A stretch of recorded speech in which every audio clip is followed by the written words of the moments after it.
लो बच्चों, let's read the question. Question says a particle moves in the east direction with 15 meter per second for 2 seconds, then northwards with 5 meter per second for 8 seconds. Average speed of the particle is, 4 options given. First 1 meter per second, second 5 meter per second, third 7 meter per second and fourth 10 meter per second.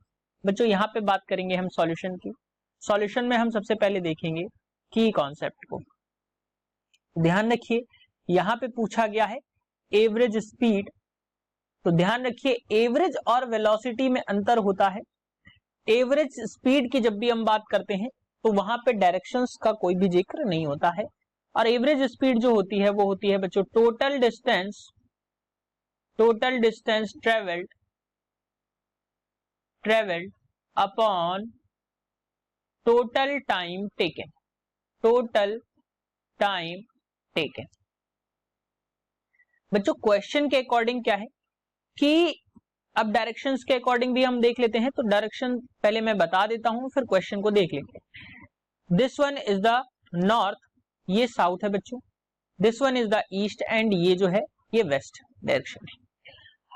अब particle जो है east direction में move करता है 15 metre per second की speed से 2 second तक.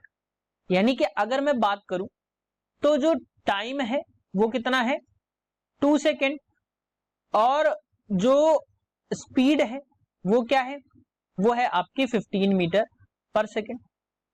सो ध्यान रखिए एक फॉर्मूला और है जो आपको माइंड में रखना है. स्पीड इज इक्वल टू होता है डिस्टेंस अपॉन टाइम. तो यहां से अगर मैं देखूं तो जो टाइम डिस्टेंस चलेगा वो 15 मीटर पर सेकेंड की स्पीड से वो मान लिया d1 चलेगा. और d1 क्या चलेगा 15 इंटू 2 यानी कि 30 मीटर्स डिस्टेंस चला. और दोबारा वो कितना चल रहा है 5 मीटर पर सेकेंड की स्पीड से 8 सेकेंड तक. तो d2 जो चलेगा वो क्या चलेगा 5 इंटू स्पीड इंटू टाइम यानी कि कितना चलेगा 40 मीटर. d1 और d2 यानी दोनों डिस्टेंस कितने आ गए 40 और 30. अब क्वेश्चन के अकॉर्डिंग हम देखें तो क्या है पहले ईस्ट डायरेक्शन में मूव करता है. तो मैं यहाँ पे बना देता हूं. ईस्ट डायरेक्शन में उसने मूव किया और कितना गया बच्चों वो 30 मीटर गया. उसके बाद क्या है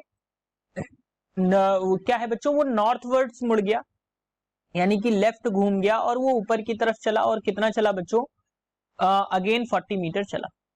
अब अगर हमसे वेलोसिटी बच्चों यहाँ पे पूछी जाती तो ध्यान रखना है तो हमें इन डायरेक्शंस की वैल्यू की आवश्यकता होती. लेकिन यहाँ पे हमसे केवल पूछा गया है स्पीड. तो स्पीड में हमें डायरेक्शन से कोई मतलब नहीं है. हमें टोटल डिस्टेंस चाहिए और टोटल टाइम चाहिए. बच्चों नेक्स्ट स्लाइड में देख लेते हैं. तो टोटल डिस्टेंस d होगा और d जो हो जाएगा वो d1 प्लस d2 के बराबर यानी कि ये हमें मिलेगा 70 मीटर. और अगर हम टोटल टाइम की बात करें तो टाइम हो जाएगा t1 प्लस t2 के बराबर यानी कि t1 जो है वो कितना गिवन है बच्चों 2 सेकेंड और t2 जो है वो 8 सेकेंड है. तो ये टाइम जो हो जाएगा वो 10 सेकेंड के बराबर हो जाएगा. अब बच्चों एवरेज स्पीड की बात कर रहा है तो s इज इक्वल टू हम यहाँ से लिख देंगे एवरेज स्पीड की बात है तो एवरेज स्पीड हम लिख देंगे total distance 70 upon total time 10. तो ये बच्चों कट गया तो ये कितना आ जाएगा मीटर पर सेकेंड में. तो एवरेज स्पीड आपको यहाँ से कितनी मिल जाएगी 7 मीटर पर सेकेंड.